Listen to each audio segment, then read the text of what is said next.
there's still a significant part of the industry that has never heard of Actino or Endo or beta glucans or any of that. They're just more on the home inspector plateau than they are getting into the immunocompromised crowd, which about 20% of my clientele are. I've been working with them for probably 7 years. I don't do remediation. I'm working with more and more very, very complex, very sick clients, and a lot of them are in mold and they can't find it. And I think part of that is people are just doing air testing, which doesn't catch what they need to find.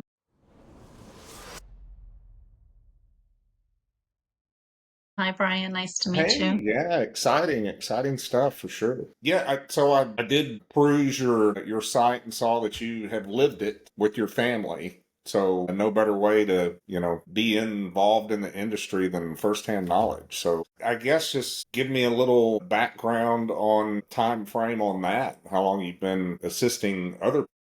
I've been health coaching for five years, but most of the time I was healing. Did not know when I started health coaching that I had mold toxicity and chronic inflammatory response syndrome, and pretty much wasn't really looking to work with mold or Lyme or SIRS clients, but that's what I was attracting.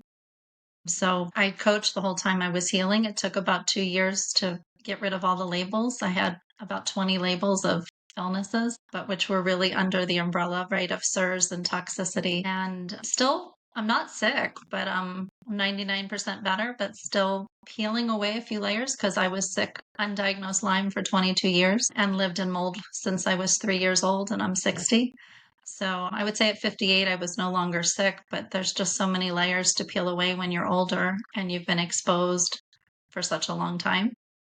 When you order labs, are there any metrics that you can order on a client that track with their location in their recovery and that would be reflective of how they feel? Yeah, I'm a functional health coach, so I'm not a doctor. I can order labs. Most of the time, my clients already come to me with labs, but I usually will start with something simple like the visual contrast sensitivity test that they can do online. And, they usually fail it, but we can watch those, right? We can watch someone improve in the things that they get wrong on the VCS test as they're healing. I can look at, shoemaker blood work. I'm not a big fan of all the testing personally. I can use like AO frequency scan to see, parasites, mycotoxins, mold, candida, organs that are struggling in the body. So there's like so many different options. It's really about what the client wants to get verification that the needle is moving in their health. So it's really not about what I want because there's a lot of different choices in terms of how you can assess the body. Yeah, I mean, I I'm guess not a the big goal, kind of what I'm, trying to picture, and I think I'm going to just stumble through it. You can help me when I come face to face with the clients, and now that, and I'm, read a lot of what Schumacher puts out. I say a lot. I mean, it's, several articles. We're real good at dumbing stuff down and putting it out for people to consume that is, easy for a layman to understand. And in the mold inspection industry, there's different levels of people that understand. I mean, there's still a significant part of the industry that doesn't, has never heard of Actino or Endo or beta glucans or any of that. I mean, they're just simpletons that are more on the home inspector plateau than they are, getting into the specialty, the immunocompromised crowd, which about 20% of my clientele are. I've been working with them for, knowingly probably 7 years. So the first 7 years of my existence in the business, we just thought that client was crazy. We Mhm. would Yeah. we would go in, and I say I'm independent. I don't do remediation. So I would go in and diagnose a house and draw up a protocol. Remediation company would resolve the source removal, right? We would get normal spore counts, at the time. And then, that was closing the book on that job. And then the client's still struggling to be in their home. and Right. heard that a lot over the years, and it never made sense. Well, now that, the education has improved, and my profession, a small percentage of my profession anyway, the upper tier of the normie people, normies, one of Mhm. the training organizations that is just now peeling the onion on this. I mean, they're just, so the industry actually has just addressed mycotoxins in the last year, right?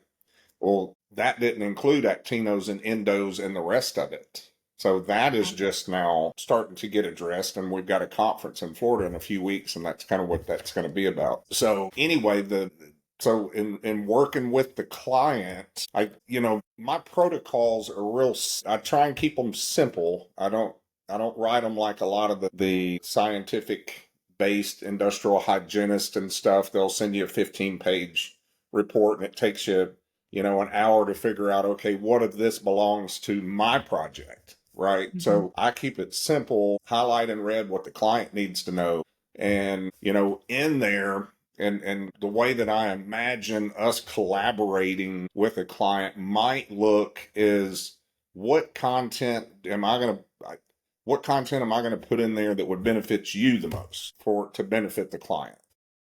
I mean, in terms of testing the home, Well, just, so I'm eyes in the home, right? So I'm right? your eyes in the field. So if you were in the field, let's just say your client's here and you're there, states away. Assuming you have a competent investigator in the field, what would you see or like to see that that person could do that you haven't realized before? I mean, you mean in terms of testing the home, in terms Just of in the home, or yeah. mold? Yeah. Yeah. I mean, I just definitely am. I'm working with more and more very, very complex, very sick clients, and a lot of them are in mold and they can't find it. And I think part of that is, like you said, people are just doing ERMIs or air testing, which doesn't catch what they need to find. So I'm finding people sometimes need to do more testing in the home, like actinos or endotoxin. I just learned about a company called Rest for Air that does mycotoxin air testing Hmm. and have recommended it and waiting for the results because I can spot when people are in mold because if they're just certain signs and symptoms when you're working with them to heal that they're not improving in the first 30 days, or you're not seeing some positive shifts, or their nervous system's really dysregulated and it's not calming down. It's very easy to just know that they're still being exposed to something. I wish there was I don't know, I'll see if the Respir Air mycotoxin air test is a more perfect test to capture if people are being exposed and inhaling mycotoxins in the air versus like the dust. Right. Yeah, I'm familiar with them. We did a class together.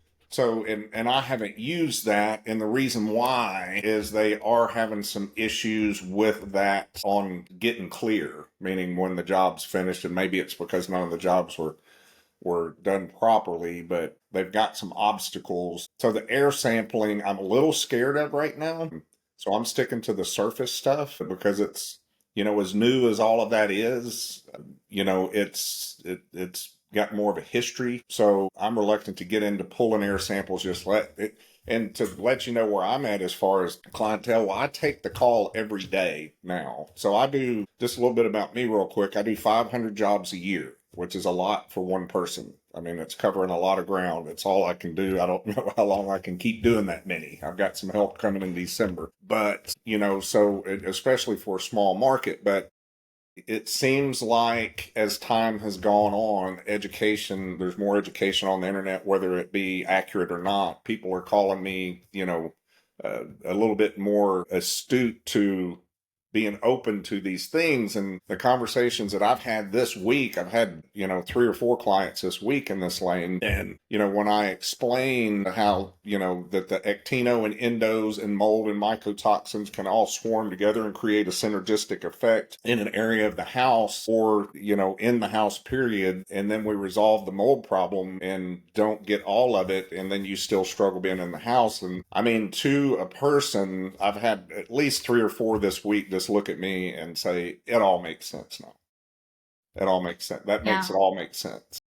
So, right. I wrote a course it's called Navigating Mold and SIRS, Expert Insights for Practitioners with a colleague. We just finished launching it and teaching it for 3 months to help practitioners recognize, number one, how do patients present? Because people with mold present so differently, and you can have the same people in the house present totally differently and being exposed to water damage, but also to teach them, a little bit about what an inspector does, what's the remediation process, how do you test the body, and how do you detox a body safely. And there's Shoemaker didn't work for me. I love Dr. Shoemaker's labs and his info, but that there's different options out there for people and how they can detox, so practitioners know they have choices and you don't have to stick 100% say to a Shoemaker protocol, but you can bring in other information on like using food to detox the body, which a lot of people don't talk about.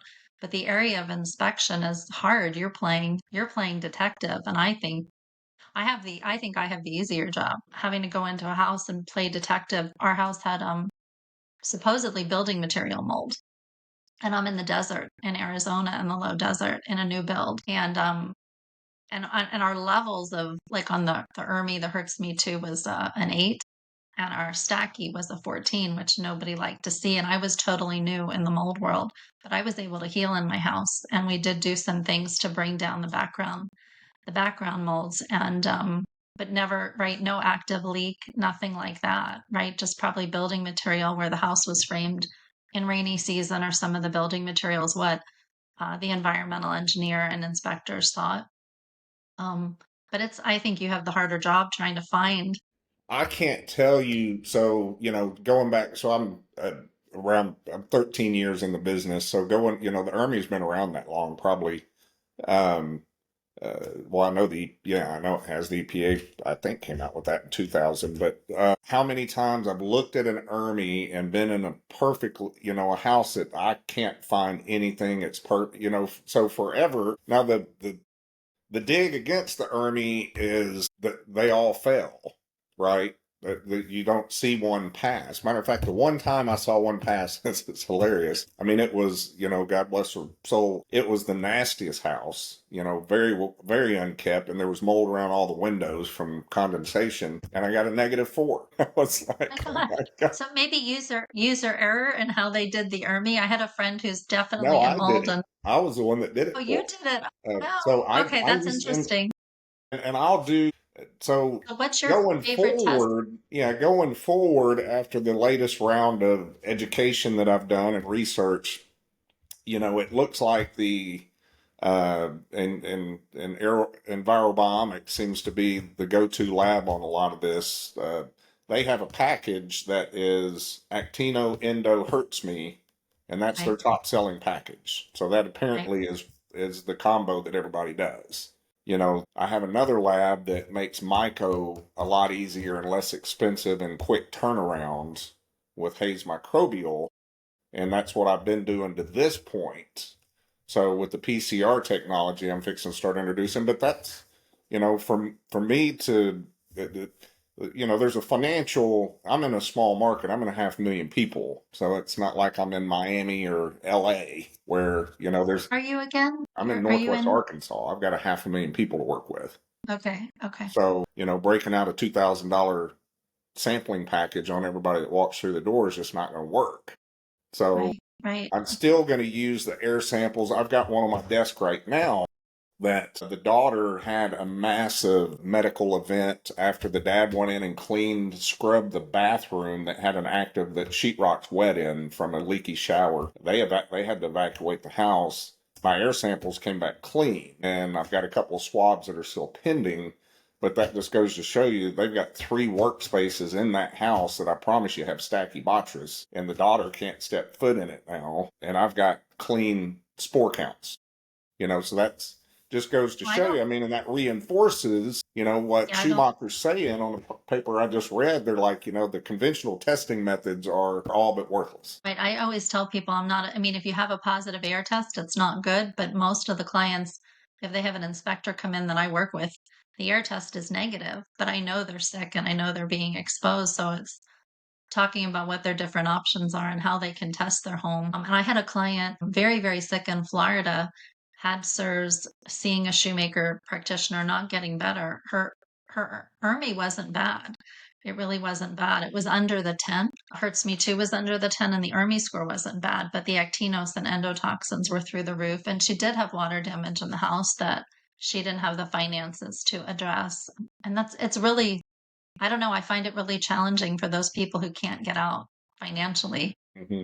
It's very hard to help somebody get well when they're being exposed Right. all day long. Yeah, and something that I'm curious about, you might have some insight on the actinobacteria. So I understand the actinobacteria actually is airborne in swarms and puts off pheromones. It attracts other actinobacteria to what I would speculate is the epicenter of the problem. Now it said that they like to move to interior walls, but that being said, the thing that is impossible for me to know is if you have a little bit of maybe building seepage through a brick building that's getting into a little bit of the sill plate, a little bit of insulation, and creates just a little petri dish in a 16-inch center somewhere in the house that's not enough to reveal itself at the sheetrock with a moisture reading. The thermal images, I mean, it has its place, but it's no silver bullet. If there's not a current leak, it's got to be much harder for you Yeah, yeah. to I mean, find no the doubt. source.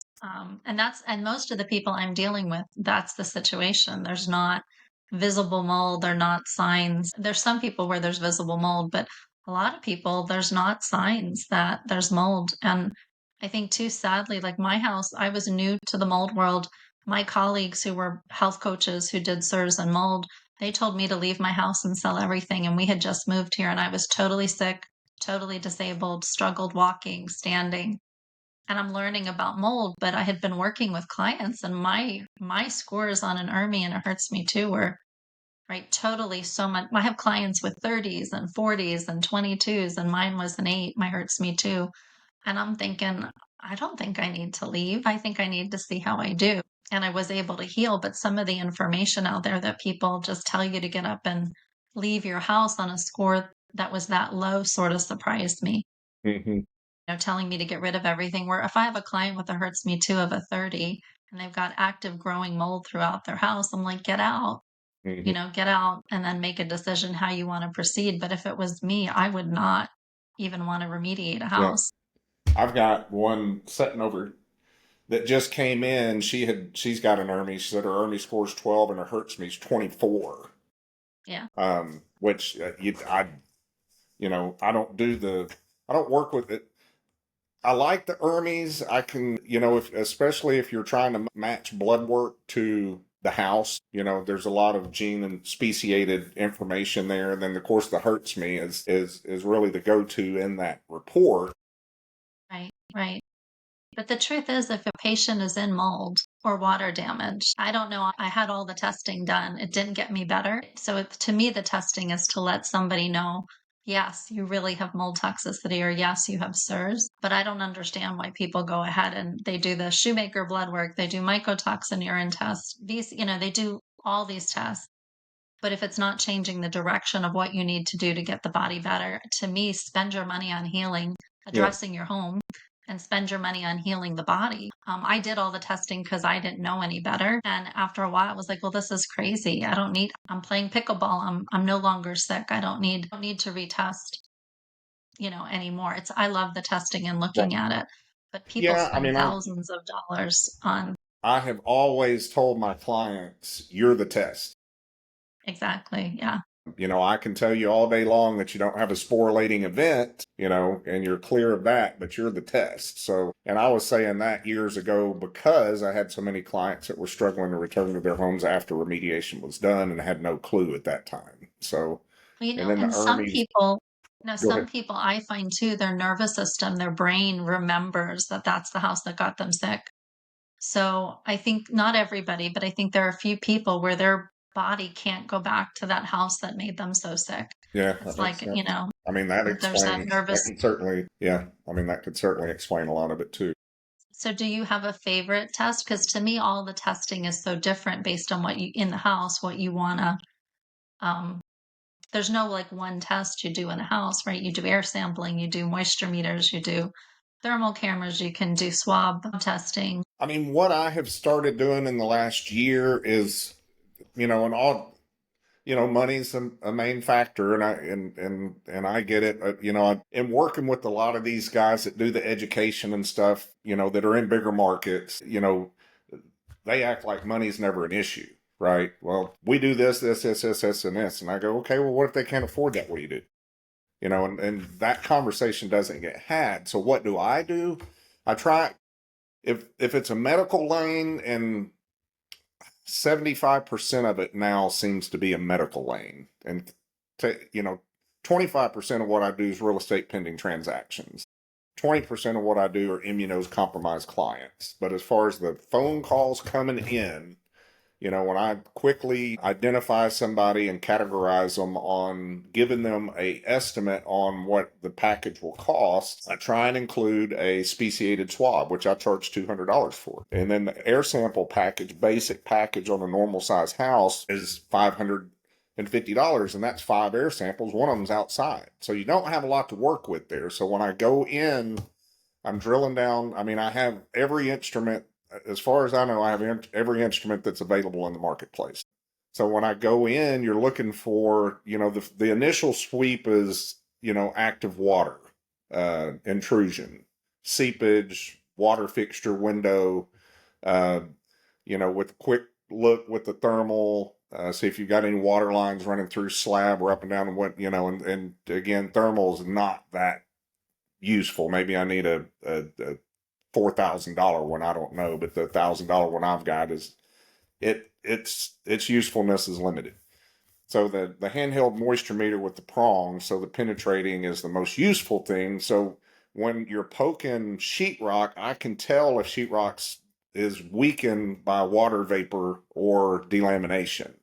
So that's the most useful thing I do, is prodding the whole property around opportunities. Now, you're not necessarily prodding every 16-inch center, right? I mean, that's just, or testing every 16-inch center. So, with the evaluation, all of those things. Now, the air samples, what air samples do for me is they're directional. So, somebody that would take an air sample in the middle of a room just doesn't know what they're doing, right? I mean, if I'm using an air sample, I'm using it to locate a workspace, and I'm using it to identify a workspace. So if I've got a hot spot, then I'm going to step back and do, 15 feet away to mark where the sporulation has ended, and then that's where the containment goes. So air samples are directional. Swabs, I'll do a direct examination swab, which is non-viable for identification, and a lot of times this is for the client and not me, these samples for the record, right? So I have to put stuff for the record.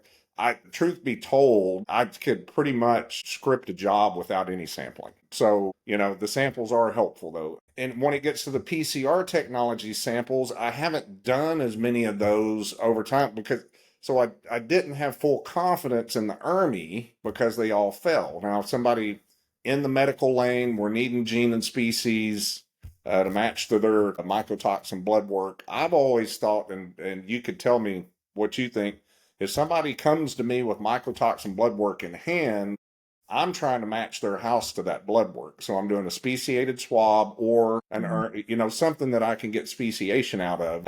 And that's my goal. Okay, let's see if this house is the reason for your mycotoxin levels. And that's my goal at that point. Now I have not done an Actino, endo, beta, any of those tests yet. This article that we just launched yesterday and the Schumacher paper, this is one of the more easily read papers out there that was just light bulb for me. Absolute light bulb moment. I don't know what I did with my glasses, but and that's probably backwards to you. No, I can see it. Yeah. But newer molecular methods, bringing new insights into human and building health risk assessments from water damaged buildings, defining exposure and reactivity, the two sides of causation, SEERS, water damage building illness. It was a research paper, Medical Archives, Volume 9, Issue 3, and Schumacher wrote it in 2021. So, and that kind of stuff's just getting to us, right? I mean, a lot of all of this has been known for years, and it's like, well, the mold inspecting world is just, we're behind. We're 5 years behind everything else, all the information. Well, and sadly, I mean, what I find is so many doctors, right, traditional doctors know nothing about water damage and the environment negatively impacting the health. And even functional holistic doctors sometimes have no training unless they've been on the journey themselves. And it frustrates, that was why we wrote a course. It frustrates me to no end that I had a patient recently, very sick with Lyme, young man. Doctor said, you don't have mold because you can't see it or smell it in the house. And I'm thinking, and I knew from his symptoms he was being exposed, and he did an Ermion, the hurts me too, was like 28. And he got out and he's improving just after leaving. And on like tons and tons of supplements. I had a gal a few days ago, about 100 supplements she was on. And I'm like, you're in water damage. You may not have mold, but you're in Actino's mycotoxin something. And she's like, I haven't gotten better in 9 years. And she's taking thousands of dollars of products. Like, I want to educate people. That's a clue something's going on, with the environment. And it starts with the practitioner. There's enough work for all of us, right, to help people get better.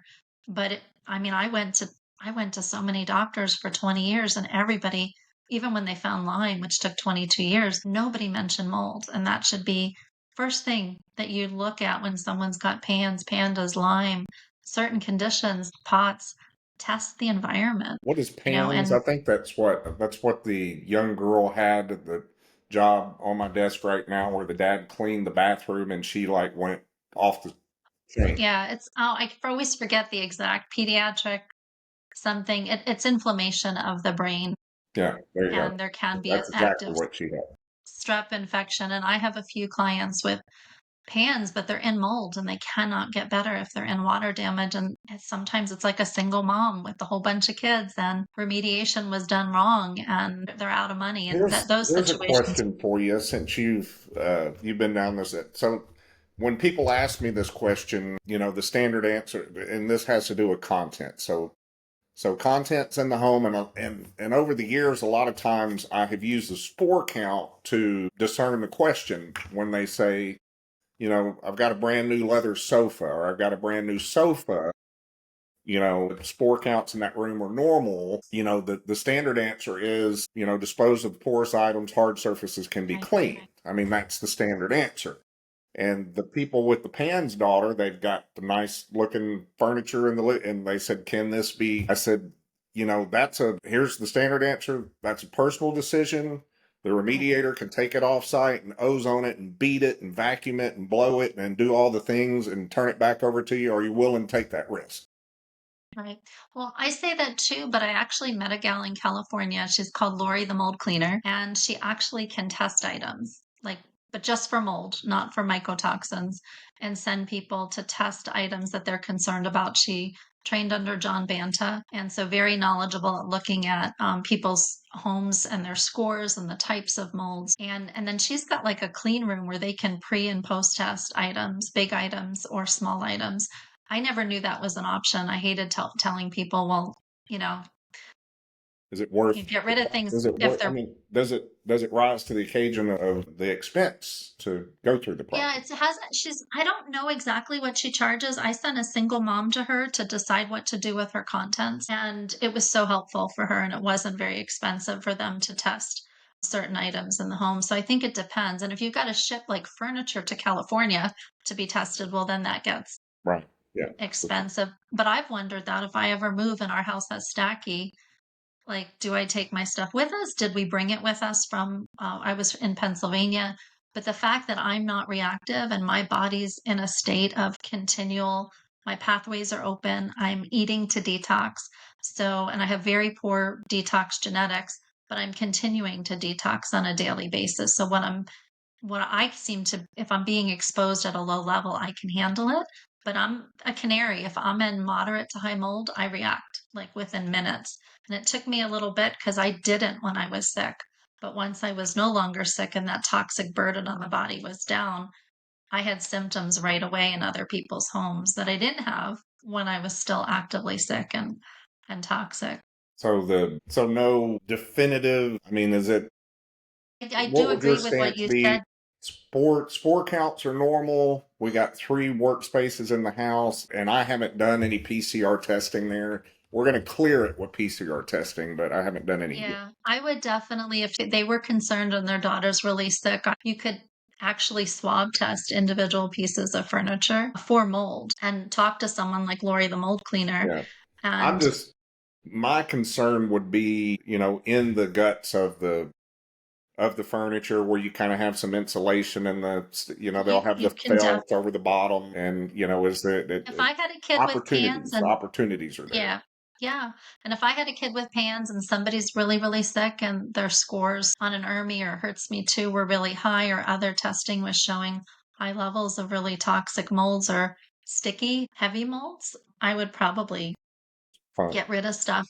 And I've seen people take stuff with them and not get well because they took stuff with them, like books and papers and, just things that were porous. I don't like to be the one to guide them. I'll give them the basics. I'll give them an article. I'll refer them to Lori, the mold cleaner.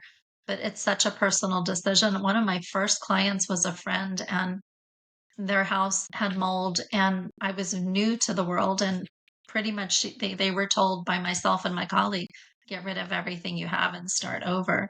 And they were missionaries, and it was really a hard process to walk a friend through going through their material and telling them, hey, you can put stuff in storage, assess it later when your mind is clearer to decide what to do. But it is a very big decision. Right. But things like beds and furniture, depending on the molds and the levels, those are the first things, pillows, I'd get rid of. And there's some really great resources out there that I give to clients to help them, make a decision. I didn't have to do that. We didn't leave our house. So that for me, almost every client I work with has had to leave their home or do very intensive remediation, where my remediation, we're just ripping up carpet, venting the house to bring outside air in, Yeah. which is very different because there Any wasn't a source. any resources you have on stuff like that, if you wanted to share, maybe we I create um, a collaboration library for a resource library for people to go in and so I can just send them there. Go read, Yeah, go check yeah, that out. I can definitely send you So and we the stuff that I send out to clients. I sort of save Google Docs on topics and love creating a resource library. For the course we did, we created like a 45-page resource guide for practitioners, sort of going through each topic, like here's the stuff on testing your body, here's links on things you can do to test your home, mold dog, inspector, like it's a really big resource guide that we created for people who take the course. So if they don't know about mold, it's sort of handy right. for them. We do have a couple of mold dogs here. I've come behind them a few times. I find that fascinating. In the perfect world, if somebody had the money, you send the mold dog in ahead of me and then let me come in and evaluate. And I've done that on 3 different occasions, and it worked out really well. Yeah.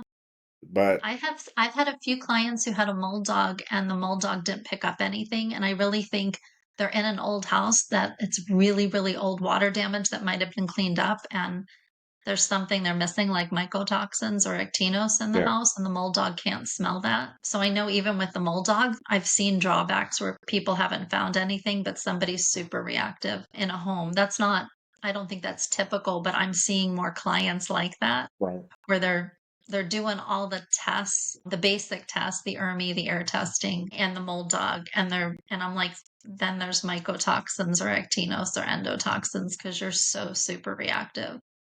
So on that Actinos, if you could share here, because I'm just getting read into this. What it sounds like to me is it's an airborne swarming type animal. That's, so it meaning if the way it was, I've read it is if you have a water damage in, say, the bathroom underneath the sink. So the main swarm is going to be in that general area, but it can get loose and get up in the HVAC, and it likes insulation and it likes, maybe the damp HVAC. So it's going to harbor there. With it being bacteria, it should be significantly easier to kill than mold spores, meaning if we hit it with an oxidizer, is it going to knock it down? Expertise is more on treating the body, Right. right, than treating the home. I know enough to be dangerous to help a client navigate it.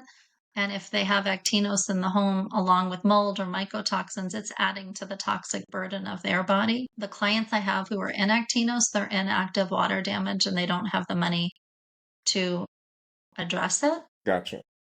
There's a But I'm treatment not that the there's a treatment that the remediators do. I'd call it the finishing touch on a mold job where they gas the house with ClO2, which is a real powerful oxidizer. It's kind of in the same, it operates similarly to ozone. It just evacuates a lot easier and it's more powerful and it's a smaller molecule, so it gets deeper. So as far as sanitization goes, that's going to kill everything it can get to. So it's not a removal, right? So it's not going to help you with stuff that has to physically be removed. But right. the way that I envision it, and all You're bringing it down. if you've got these actinos running through your HVAC and swarming around, I mean, that should, take care of those guys. So, I mean, there's a process in the sanitization protocol, decontamination protocol. It's called a detail clean in the industry. That's the and the way it's kind of vector off here how, and I'd be happy to send you one of my protocols if you're interested. Oh, yeah, I'd love to see it. The way that I explain it to customers to try and keep it simple and moving is, okay, we have two lanes. We have the uh, source removal. So the remediation company is going to come in, they're going to cut it out, they're going to clean it up, we're going to get it gone. I'm going to clear it with the spore counts, and then we're gonna close the chapter on source removal. So the bathroom will be tore out, the kitchen will be tore out. So once that's done, then you can make a decision, because what happens is, in this market anyway, the remediators aren't ready for this work. They're not trained. They don't spend money on training like they should.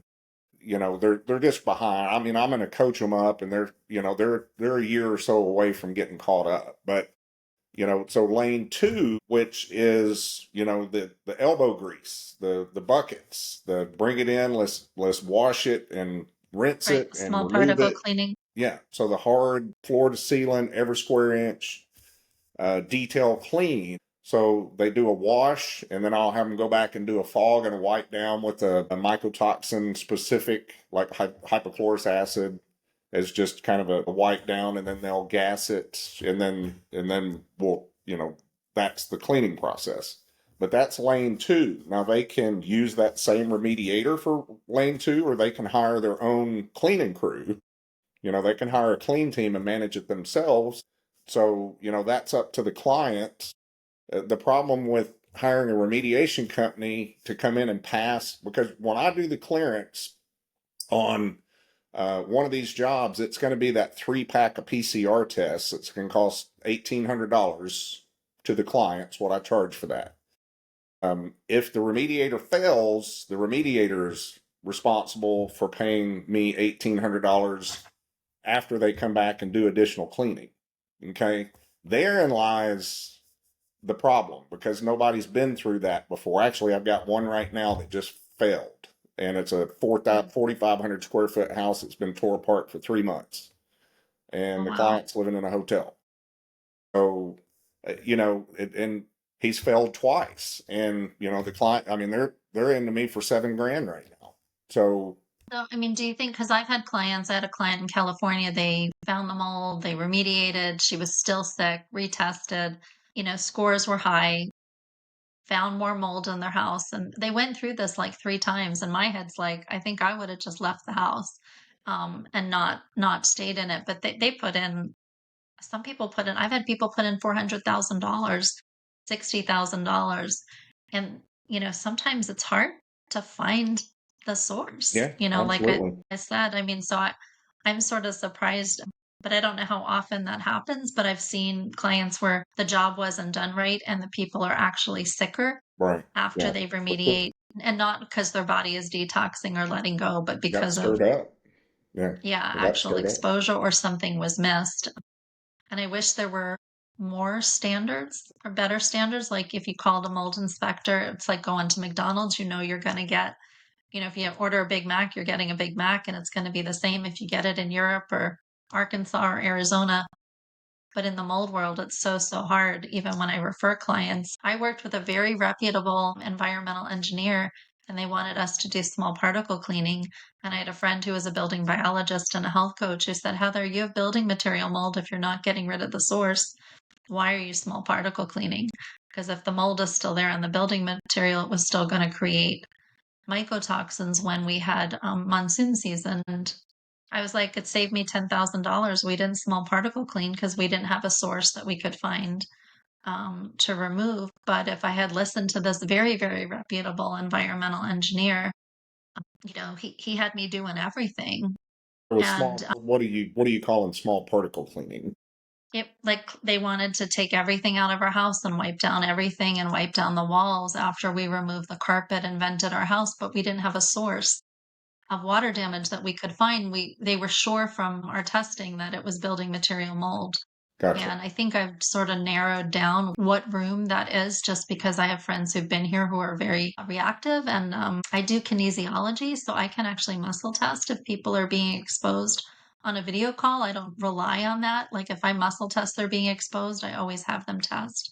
But so far, if I muscle test they're being exposed at a high level, the ERMI or whatever test we're doing has always come back to confirm that. So I think I've narrowed down what room that building material mold is in my house, but I don't react to it. Hmm. But I have some very sensitive people who Gotcha. walk into my house who they react, and it's sort of disturbing when they react in your home and you know they're reacting because of exposure. But people are so different what they can handle. And if somebody's been exposed to really high levels of mold, like I have a client who hurts me too, was 42, and then they remediated incorrectly.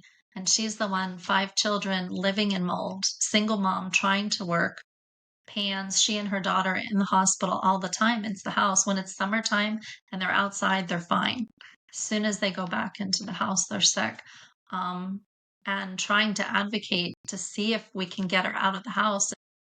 Somebody can come in and build a tiny home like they did in the Carolinas when the flooding and the hurricanes came, because she just needs a place that's safe for her and her kids, and it doesn't have to be fancy. But she can't spend money on a new place unless she sells her house, which is moldy, and it's also just a catch 22. Yeah, and that's Yeah. something that I struggle with a little bit, and what I've done so far. So I do such a large percentage of contract pending houses. I will not do an ERMI, and I don't, and I'll tell my clients that want me to do them that. So I'm torn on that. So I stick with spore counts on real estate I always pending tell transactions, and I I try and steer people away because somebody comes in and does an ERMI and fells a house, and then it's got a mark on the market and they're trying to clear it to an ERMI, and the seller's like, I don't see anything. You know what I mean? It gets well, messy. I have found the ERMI, or whether it's the ERMI or like you said, hurts me too, Actino endotoxin, it's a DIY test for a client Yeah. as a starting place to say, hey, is my house a problem? Because, and some people will go right to an inspector. I had a gal yesterday. She had as we were talking, I knew she's been exposed. She said we had a flood, and they came in and they just fixed the pipe. And I said, well, did they address the wood, removing the wood and things that? And she said no, and she's getting sicker in the house. So there I'm like, yeah, get an inspector, come in, tell them what happened. You don't need to do a DIY test, but it's when, like for me, when I'm in a new build, and I didn't know a lot then, but it made sense to me to start with the dust cloth test. But I always tell people, yeah, your inspector's not going to do an ERMI test, or those are tests that you can do for yourself. And the inspector's role is to come in and do more testing and try to find where the source is, and to play detective. Yeah. So in May of last year, we had 6 tornadoes hit the ground at one time. And I mean, devastated this area. And it's a heavy canopy here. And, there were hundreds, if not thousands, of houses that were breached all at one time in one event. And the roof stayed open, with tarps on them for a significant Um, period. I mean, insurance, I mean, they had the National Guard in here, main highways were shut down. I mean, it was crazy town. And now, nobody, I'm an asbestos guy, so I was busy with asbestos on the front end of that. But on the back end, I get the calls weekly now where they're like, our house was penetrated, wife's struggling now, yada, yada. And I'm like, oh, well, I mean, I can tell, that's a prime candidate for, the Right. Actinos, endo, all the other things Right. that, a dentist office that the property manager won't do it right. I went in and Yeah. diagnosed it. They had visible cotomium behind all the cove base throughout half the facility still. And Well, see, that's what I don't understand. My father, he's getting up there. He's 87. He's like, Heather, you need to make lawmakers make a change that this needs, like, people should, when they buy a home, it should be required that there's some sort of test. Subsidized housing, apartments, it's just horrific how they deal with water damage improperly. And then someone gets sick and they die, and then someone else moves in and gets sick. And I really suspect that 50 to 60% of the people going to doctors for chronic illnesses, the underlying root part of it is environmental due to water damage, whether it's past exposure or current exposure. I think so many people are being treated for asthma and sinus infections. I had asthma since I was 3. Once I started addressing toxicity and mold in my body, asthma was gone in 3 months. wow, I was on every drug imaginable for asthma for much of my life. And I mean, that's my heart, right? As your heart is the home side and helping people find the source and addressing it. My heart is getting that information out there, that, and so is yours, that people recognize that water damage can make them really, really sick, and that you can get better. yeah, well, it That takes you both. truly, Got to get the body and the house healed. yeah, no, people can get better in a house that's a sick house or a water damaged house. So I mean, so our collaboration, hopefully we can do this again and, after having a chance to digest all of it, we come up with a method that, plugs in for both of us where it's like, here's the list, let's do this, let's do this. I mean, so there's parts and pieces out there. I mean, I'd like to have in my protocol, the last paragraph be for you, for the doctor, for the functional medicine doctor, practitioner, whatever.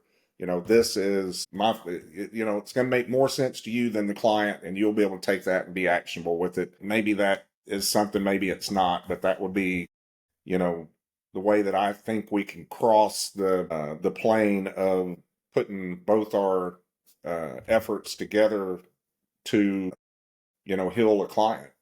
So, Yeah. So you see your clients in Arkansas. You don't go outside of Arkansas then, I mean, because I'm I so know busy some. here, Yeah, you don't need I to. can't get outside of 2 counties. Yeah, okay. Because I see clients all over the world. I see them virtually, and so I'm coaching them through the process of opening up their detox pathways and how to eat to gently detox and peeling away the layers of the onion that mold the aspects that it damages the body, healing the gut, and nourishing the body and alkalizing the body and gently detoxing the body. So I mean, if you have clients who are ready for a coach and they don't want to go to a doctor, a functional doc, and pay what they pay a doctor, I can guide them through that process, and they can have their doctor as well if they want to do testing. Much more economical to work I'll with a be coach. I'll be surprised if Dylan doesn't already have you on my website. Yeah, I don't know. I don't know. I have the course we created, we have an affiliate link for it. And so if you wanted an affiliate link for the course, whether you share it or it's on your website or however you do it, anytime somebody purchases the course, you make 15% of the price of the course, which we just did the beta run with a group of practitioners. And so now we're going to pay for advertising, and it's evergreen, but we're going to then shift and sort of appropriate the course for patients and focus on what I don't think the patient needs to know about what is mold right away. They might need to know about how mold affects their nervous system. And I think we're just going to shift the Yep. So course. what is And the course is for professionals? the course we wrote is, yeah, Navigating Mold and SIRS Expert Insights Well, for I need to watch that practitioners. We for did sure. have a handful of patients who took it, but it's a little unique to other courses because the approach that I did to get well is called the regenerative approach, and it's really using food as medicine and food to detox. And 80% of my healing was food, which is, I was sick 28 years. I was really sick and depleted. Nothing my shoemaker or any of my doctors did got me better because it was all just taking supplements to bind. They didn't prepare my body. They didn't address parasites. There was just so much that was missed on my journey. So we're teaching the regenerative approach, but we're also teaching what's the shoemaker approach, what's Dr. Campbell's approach. And we're going over basics that everybody teaches in other courses, but nobody covers nutrition the way we do in terms of for detoxification and how it impacts the liver. So I think the course is unique compared to some of the courses that are out there with Dr. Krista. And it's being taught by two practitioners who had mold and SIRS who've restored their health. Yeah, well, So it's great. Well, I will make sure we have that. I definitely want to watch that, no doubt. And we would love to refer you. We're generating national leads by the hundreds. I'm going to contribute some of those to Normie, but we haven't had anything to do with them because I can't work outside of my market. But our content, which the content that is getting all the traffic, which Dylan probably may have discussed with you, is how to detox your body, right? It's just kind of the general 64,000 foot view, and that's what's attracting people. And they're filling out questionnaire and boom. Are you doing content on how to detox your body, or are you collaborating with somebody? Dylan created we'll send it to you to read it. It's like I said, it's a 64,000 foot view of that, but that is what's getting the traffic right now. That's what people are looking for.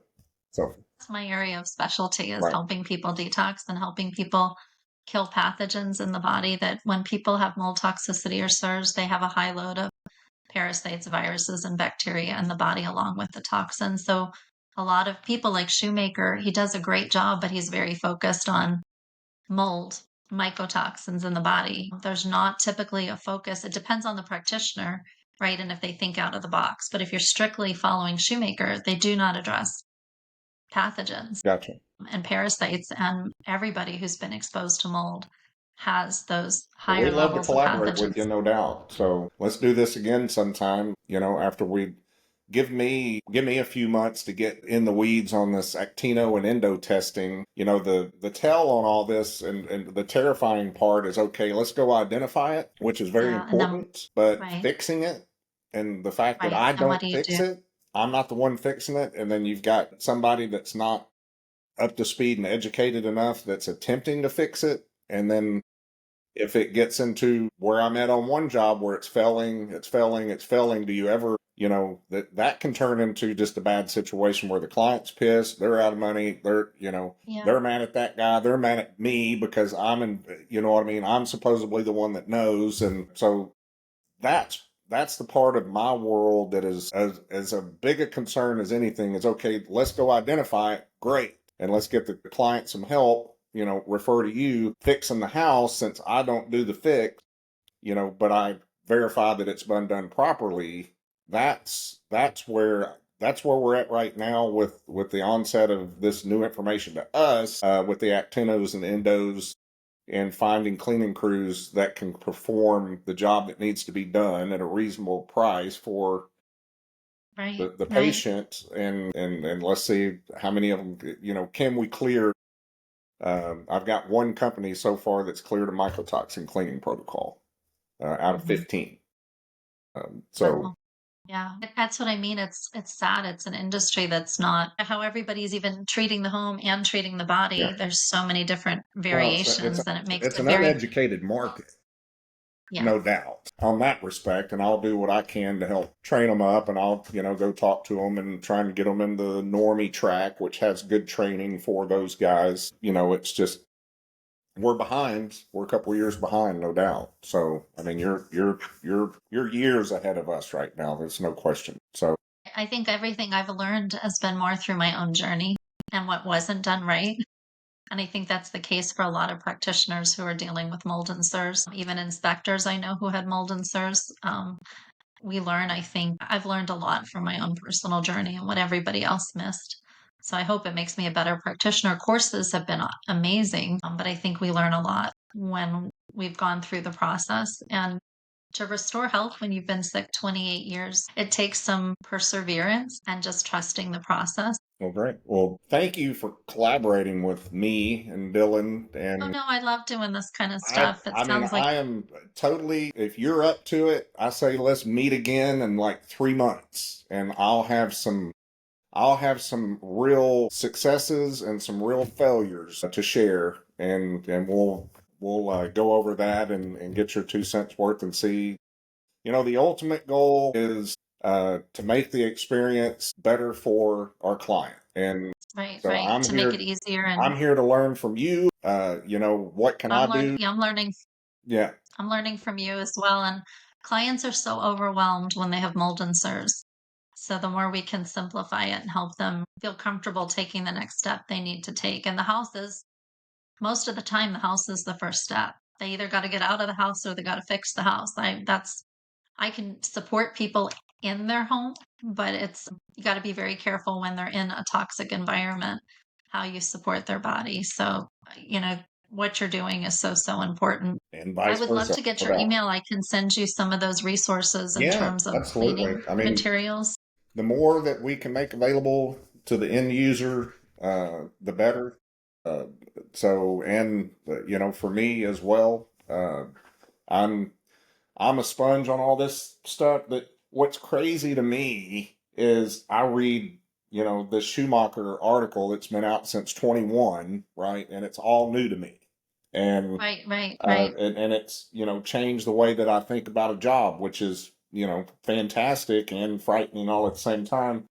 But the resources that go into that are 3 pages long, which means there are 3 pages of articles that have probably been out for 20 years that I I could wanted to read. learn more about Actinos, but I think some of the talks he gives, they're so long. And I'm like, I just want the basics as a coach. I don't need to get deep into the weeds. I just want to understand how can I best support my client when they're dealing with Actinos on their skin, right, or in their body. And so I'm still learning, Yeah, right? We're yeah, always for sure, learning. for sure. It's never ending. Can you give me your email before we get off? Or I don't know if Dylan can send it to me so I have it to send you.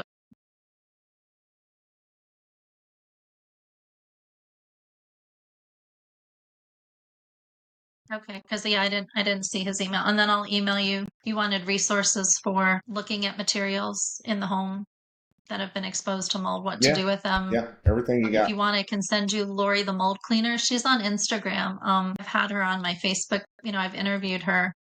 It was so new for me to find out that Yeah, you don't always have to throw out it's everything. those kind of things. Somebody has a question, you give them the standard answer. Needs to go further than that. Send them to the expert. Yeah, yeah, Absolutely. So, yeah. well, Heather, Well, thank you thank so you for. much. It's been so enlightening, so fabulous. Dylan, thank you for finding Heather. I don't remember how that happened. Might have been a podcast Facebook group, but thank you for your time. It was great Yeah, to get to know you, and let's do this again in 3 months. sounds good. All right, Sounds great. fantastic. Dylan, Thank mark you, it down. Brian. You got it recorded. She can't back out now. Yeah.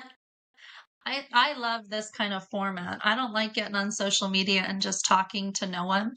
Our course that we taught was live, and it's going to be so weird thinking it's evergreen and people are taking it and we're not there interacting with them. I love I'm an educator. I was a dietitian and a diabetic educator before I became a health coach.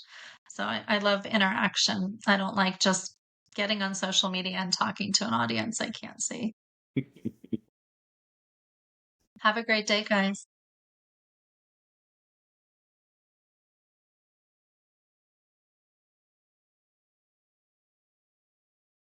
Sure. So my website is healthcoachingbyheather.com and my email is healthcoachingbyheather@gmail.com. And my links to Facebook and Instagram have different handles. So they actually are on my website along with the course Navigating Mold and SIRS Expert Insights for Practitioners is on my website as well. And there's a lot of educational videos on the website and different podcasts I've been on that can be beneficial to people on binders and toxins and using food to detox from mold toxicity.